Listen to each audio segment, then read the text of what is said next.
Hello दोस्तों, चलिए मैं आपको 7 ऐसे रीजन बताता हूँ जो ए ग्रेड स्टूडेंट को नहीं मालूम होता और वो आगे जाकर सी स्टूडेंट के लिए काम करते हैं। सबसे पहला तो होता है पेरेंट्स। चलिए मैं आपको एक कहानी सुनाता हूँ। एक गांव था, उसके ठीक बीचों बीच एक नदी बहती थी और उसके किनारे एक बूढ़ा आदमी अपने झोपड़ी में रहता और उसके पास एक बड़ा हाथी था। एक बार एक बेटा अपने पापा के साथ उस किनारे से गुजर रहा था। तभी उसने देखा कि इतना बड़ा हाथी और वो भी इतनी कमजोर रस्सी से बंधा हुआ था। तो उस बच्चे ने पापा से कहा कि वो हाथी ये रस्सी तो आसानी से तोड़ सकता है, तो ये तोड़ता क्यों नहीं। तो पापा के पास भी इसका जवाब नहीं था। तो पापा ने हाथी के मालिक से इस प्रश्न का जवाब मांगा। ठीक उसी समय उस बूढ़े आदमी ने मुस्कुराते हुए कहा, जब हाथी छोटे होते हैं तभी हम उन्हें मजबूत और मोटी रस्सी से बांध देते हैं। फिर चाहे वो कितना भी प्रयास क्यों ना कर ले, वो छोटा हाथी उस रस्सी को तोड़ नहीं पाता। फिर जब वो हाथी बड़ा हो जाता है, यही सोचता है कि उस रस्सी को तोड़ा नहीं जा सकता और फिर उस पर प्रयास करना ही छोड़ देता है। उसी तरह बच्चों को माँ बाप भी खूब पढ़ लिख और अच्छी नौकरी कर यही कहते हैं। इसी कारण से वो बच्चे आगे जाकर कुछ बड़ा नहीं कर पाते। यही पहला रीजन है जो ये स्टूडेंट सी स्टूडेंट के लिए काम करने पर मजबूर है। चलिए अब बात करते हैं दूसरे रीजन की, जो कि स्कूल और कॉलेज है। सबसे पहले तो हमारे स्कूल में यही पढ़ाया जाता है कि ज्यादा पैसा होना ही सारे फसाद की जड़ है। ज्यादा पैसा ही हमारा दुश्मन है। हमारे पास कम पैसे हो तभी हम शांति से जी सकेंगे। हमारा स्कूल ये भी कहता है कि मिस्टेक करना बहुत बुरी बात है और इसी कारण से ए ग्रेड स्टूडेंट रियल लाइफ में मिस्टेक करना नहीं चाहते। वही दूसरी तरफ सी ग्रेड स्टूडेंट मिस्टेक करता है, उसी से सीखता है और आगे बढ़ता है और एक दिन आमिर बन जाता है। चलिए अब बात करते हैं दूसरे रीजन की। एक ग्रेड स्टूडेंट सोचते हैं कि टेकिंग लोन इज बैड, बल्कि ऐसा नहीं होता। लोन गुड लोन भी होता है और बैड लोन भी होता है। अमीर लोग गुड लोन की वजह से अमीर बनते हैं, जबकि पुअर और मिडिल क्लास लोग बैड लोन की वजह से गरीब के गरीब रहते हैं। गुड लोन यानी जो लोन आपके एसेट खरीदने के लिए यूज होता है, जैसे लोन पे घर खरीदना और उसे रेंट पर दे देना, ये आपका गुड लोन होता है। इसी की वजह से अमीर और अमीर बनते हैं।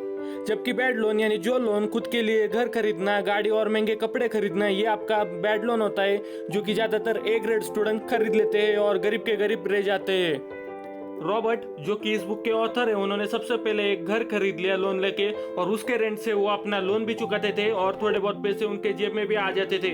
ये करने के लिए उन्होंने अपना एक भी पैसा नहीं लगाया था और देखते देखते एक वक्त के बाद वो 1600 घर के मालिक बन गए और पैसिव इनकम जनरेट करने लगे। इस तरह उन्होंने गुड डेप्थ लेके अपने एसेट बढ़ाए और अपने शहर के सबसे अमीर इंसान बन गए। चलिए अब बात करते हैं चौथे रीजन की, जो कि सेवर आर लूजर है। ये स्टूडेंट यही सोचते हैं कि वो अपना सारा सेव किया हुआ पैसा एफडी करेंगे और कुछ सालों बाद वो अमीर बन जाएंगे, बल्कि ऐसा नहीं होता। सेविंग में 4% से 6% तक का ही इंटरेस्ट मिलता है, जबकि इन्फ्लेशन 4% से 6% तक बढ़ रही है। यानी जितना अपना पैसा रखा था उतना ही मिलेगा और उस पर भी टैक्स लगेगा। इसीलिए ये स्टूडेंट कभी भी अमीर नहीं बन पाते और कुछ सालों बाद वही के वही रह जाते हैं। इसीलिए रॉबर्ट ने ये कहा है कि जो सेव करता है वो लूजर होता है। चलिए अब बात करते हैं पांचवें रीजन की, जो कि टैक्स आपको अमीर बनाती है। जितना ज्यादा गुड डेप्ट आपके पास होगा उतना कम टैक्स आपको लगेगा और आप अमीर बनते जाओगे। यही strategy C grade student use करते हैं और अमीर बनते जाते हैं, जबकि ए ग्रेड स्टूडेंट ज्यादा लोन लेने से डरते हैं और ज्यादा टैक्स भरने का शिकार बन जाते हैं। इसी वजह से ए ग्रेड स्टूडेंट गरीब के गरीब रह जाते हैं। चलिए हम इसे ओबामा और रोमनी के एग्जांपल से समझते हैं। ओबामा 20% टैक्स भरते थे अपनी $3 मिलियन की इनकम के ऊपर, बल्कि रोमनी 14% टैक्स भरते थे अपनी $21 मिलियन की इनकम के ऊपर। ये इसलिए क्योंकि ओबामा पुअर पीपल की फैमिली से बिलोंग करते थे और उन्हें ज्यादा फाइनेंशियल एजुकेशन की नॉलेज नहीं थी, जो कि किसी कॉलेज और स्कूल में नहीं पढ़ाया जाता था।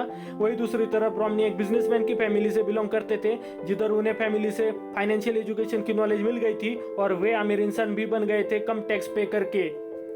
चलिए अब बात करते हैं सिक्स्थ रीजन की। पैसे कमाने के लिए 3 नॉलेज नेसेसरी होते हैं। पहला एकेडमिक एजुकेशन, दूसरा प्रोफेशनल एजुकेशन, तीसरा फाइनेंशियल एजुकेशन। पहला एकेडमिक एजुकेशन जो हमें पढ़ना लिखना बोलना सिखाती है, जो कि स्कूल में होता है। दूसरा प्रोफेशनल एजुकेशन, जो कि हमें डॉक्टर इंजीनियर की पढ़ाई सिखाते हैं, जिससे हमें आगे जाकर फिक्स सैलरी भी मिलती है।